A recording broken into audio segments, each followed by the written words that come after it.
Hey bafethu bamqale net apho bebegqibele khona uGeneral Shibiri kulamcimbi ke phofu woba uGeneral Shibiri ethunywe nguGeneral Sibiya into yoba makafind out information malunga ne-arrest kaKatiso Molefe from witness A no witness B. Kwakhona apho esitsho khona kula recording into yoba u-aware into yoba kwale information efunwa nguGeneral Sibiya akayifuneli yena, uyifunela the other side. Kugcinwe apho kuqalwe net up into bayibo general khawusichazisela ba le other side ngubani mose begqibele egqibeleni kwakhe uphethe esithi the other side bokuyifamily. Hayibo uGeneral Shibiri seke tshintshe kwayeso story ngoku le the other side seke nento ethi hayi ufuna ukustika into yoba kwakuthethwa ngento nokwenza namapolisa into yoba i-other side wayethetha ngayo yena wayerifere emapoliseni kuphethwe kuphi nini kuthethwa ngo-officer Nkwashu into yoba ingabe ubuthetha phansi komcimbi woku officer Nkwashu na hayi uGeneral Shibiri uzixelele nje uba uzahlala enyaleni.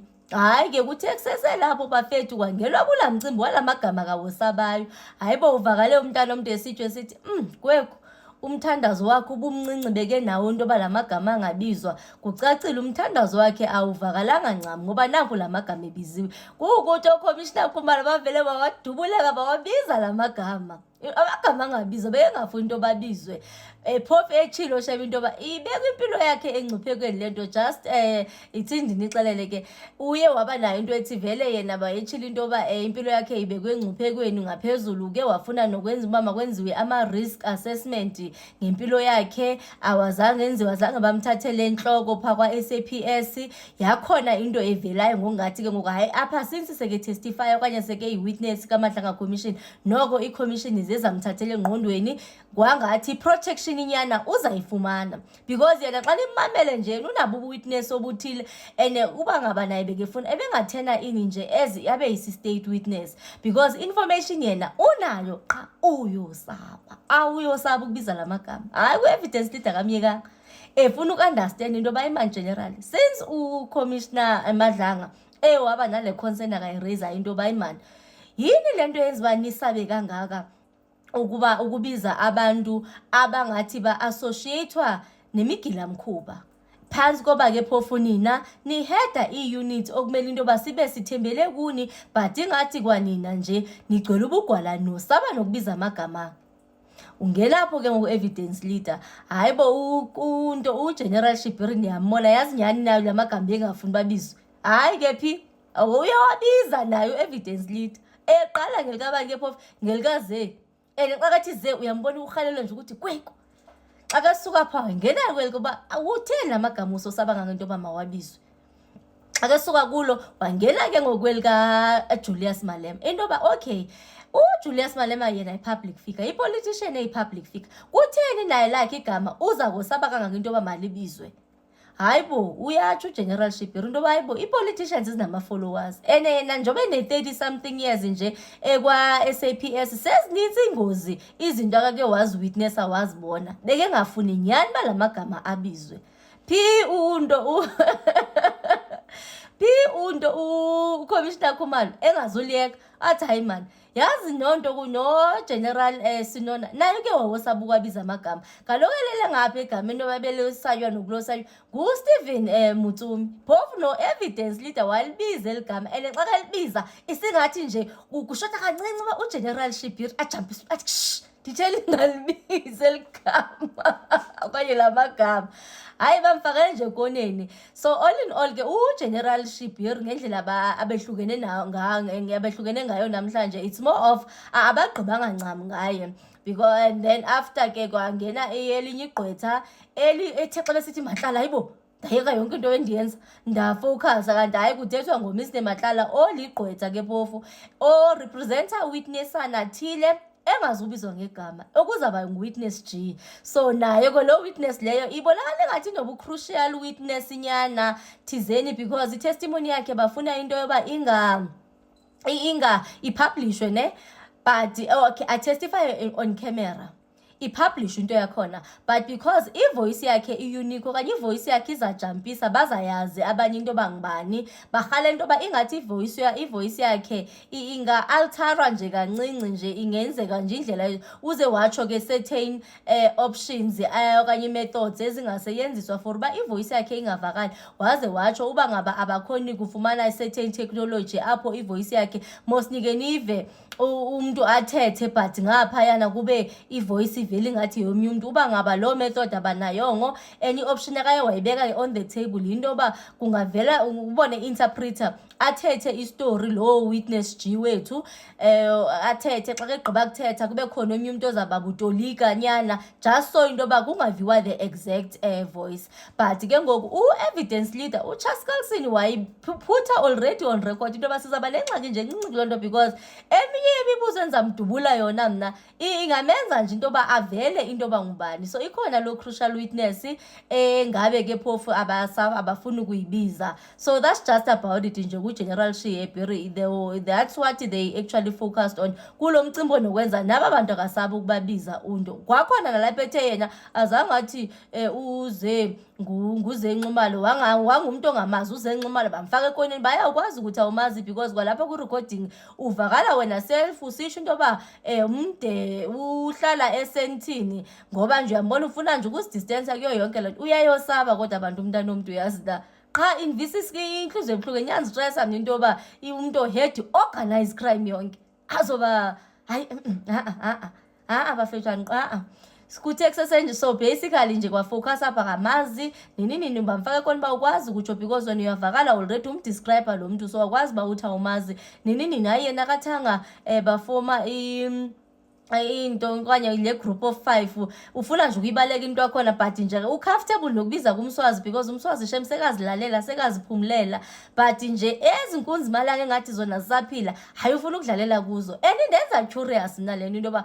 what is going to happen when it comes to umcimbi okamalema ne, ngendlela beke because he sounds like umuntu one-information, ngendlela akasaba ngayo and associator uJulius Malema. Izathini into kaJulius? Uzabizwa into yoba makazo-appeara kuMadlanga Commission okanye izathini into yakhe, because he seems to be also associated ke naba bantu. Singalibalanga mos into yoba vele ke into yoba i-relationship yakhona ayonto ncam into yoba akaye wayiphika okanye, because wabonisa ukuzirecusa ukuzisusa xa kuzawappeara aba bantu into yoba besingamtshola ke sithi hayi uhambuza ntoni ku-General Sibiya okanye azange abuze ntoni, but nje wavele nje wazi-excluda inoba esazi into yoba kuzavela umcimbi woba unobudlelwane obuthile nabo. So nje hey naye uJulius Malema simthanda ke phofu enjalo nje, simthandele into yoba mane bafaka nje umnwe khona apha eParliament. But hey, I honestly did not expect him into yoba mna uza associate nabantu abanje, but when you look back and look at certain things you like eish kona yabo into nama-politician nje yona hayi kanti ndingalibalanga bafethu andikwazi ngaqethi kuyo. Ngapha ku-ADO committee kunendoda ibikhona phana umlotshwa ne, umlotshwa ubonakala engathi wayekhona okay ukwelaqela mosikhona sazitsholo zimane zivela ngoGeneral Nhlanhla Mkhwanazi apho onangi kuthiwa unangi ke ngaba kuthiwa ngama-kingpin wokidnapper, kuthiwa bathathwa bayothotsharwa bezama ufind out information malunga nomuntu othile wayekidnapiwe nguye kumuntu beketestifya ngapha ku-ADO committee. Qha into ezakudisturba ke ngabo yinto yoba ibakhwasa kakhulu kuyifundeni nje i-testimony yakhe, because ubuyayazi mos isitori sakho you don't necessarily have to into yoba usifunde kanjalo. Kukuthi ke phofu ezinye izinto xa kethetha na uyamameleka nje ungamamela, izitsholo zakhe ke zitsho zithi hayi uGeneral Nhlanhla Mkhwanazi waba at some stage uGeneral uba izitsholo zakhona nizazikhumbula noKhethi Matlala kukhona apho xa wathi xa wayedibana noGeneral Nhlanhla Mkhwanazi waba namagama kawakhipha uGeneral Nhlanhla Mkhwanazi into yoba ufuna unangi lowo bengathi bahlala kwi-mainstream bonke nabo Khethi Matlala into yoba arhoxise ityala lakhe okanye acime ityala ela withdraw ityala elo. So ye recording yakhona iyadlalwa ke even the time bese court kukidnetshwe umuntu ke apho. So njengoba beyi-3 njalo ngathi bathathwa bake basiwa nakwiPlasana lithile apho bafika bathotshara kuthiwa noGeneral Nhlanhla Mkhwanazi wayekhona apho xa bethotshara ke, and then wakhona la besitsho khona wathi hayi even section 205 bazawuprove into yoba babekuleyo ndawo leyo. Kwakhona lapho esithi khona kwadlalwa ne-recording kaGeneral Nhlanhla Mkhwanazi apho esitsho khona into yoba indlu yalo mfo yena lona yatsha, bathi bafika i-evidence seyingekho. Lo mfo uthi awuyaxoka uGeneral Nhlanhla Mkhwanazi because idlaliwe le clip kaGeneral Nhlanhla Mkhwanazi most yatsho apho ethetha khona esithi hayi ngebhadi ke akange sebebanjiwe mosibona. Enye icase yakhona uthi ngathi ize ya-withdrawa ngoJanuwari 2025, which is last year ngoJanuwari 2025. So uGeneral Nhlanhla Mkhwanazi uvakale sitsho ke kulo video le into yoba hayi ngebhadi bathe befika kwale ndoda lena bafika indlu ngaseyitshisiwe ngongathi itshiswe ngumphakathi since bebesenza into ezingalunganga kuloo ndlu leyo. So according to lo mjida uGeneral Nhlanhla Mkhwanazi uyaxoka because akakwazi ukutsho njalo ngopolisa okanye amapolisa afika akhaba izicango ngendlovu yangena without i-search warrant. So akakwazi into yoba athi indlu bafika itshile. According to indlela kathetha ngayo ngongathi uthetha ngongathi yatshiswa ngamapolisa indlu leyo, balahla umkhondo since babenze izinto ngendlela engalunganga. Yinto nje ngathi njalo leyo. So ndisho into yoba bazavuna into yobuGeneral Nhlanhla Mkhwanazi ayotestifya of ayophendula kwizitsholo ezifana nento efana naleyo, since ke noKurt Matlala wayeke wathetha ngestori soba kuthiwa bathotsharwa bona abo bathathwa. Kuyatsho ke nezo unit ezo zininzi nje unit nyana ezazi-involved kuloo nto. Khona lapho ebuzwe khona into yoba so wena uGeneral Nhlanhla Mkhwanazi yathini nahamba nonke xa nisiya kuleyo ndawo leyo na? Wathi yena hayi since babevaliwe zange babone ncampathi ke bathi sebekuloo ndawo leyo weqi uGeneral Nhlanhla Mkhwanazi naye he was part and parcel and naye waparticipate kuloo nto leyo yomthotsharana. Okay, let's come back now bafethu. Mosi siyabona into yoba the way imigila mkhuba inokuqhuba izinto ngakhona ne. What is your take? Because sometimes ayisebenzi indlela yokucengana nemigila mkhuba. What is your take in terms of ukuthotsharana? Because if niyakhumbula mos indlela i-PKTT kwazona nje ziqhuba ngayo madoda, nazi imoto zayo madoda, indlela eziqhuba ngayo aziqhubi the ordinary way. Vele ukuthotsharanyana ukuqinisa nje isandla yinto eyenzekayo pha. Really nyanyani amapolisa wethu xa kwenzekile into, anditsho ke I'm not commenting based on what this guy is saying ne. I'm just saying xa kwenzekile into yoba amapolisa wethu aqinise isandla zama ukufumana i-information ethile, nyanyani masibabeke uburongo ngabe butheni.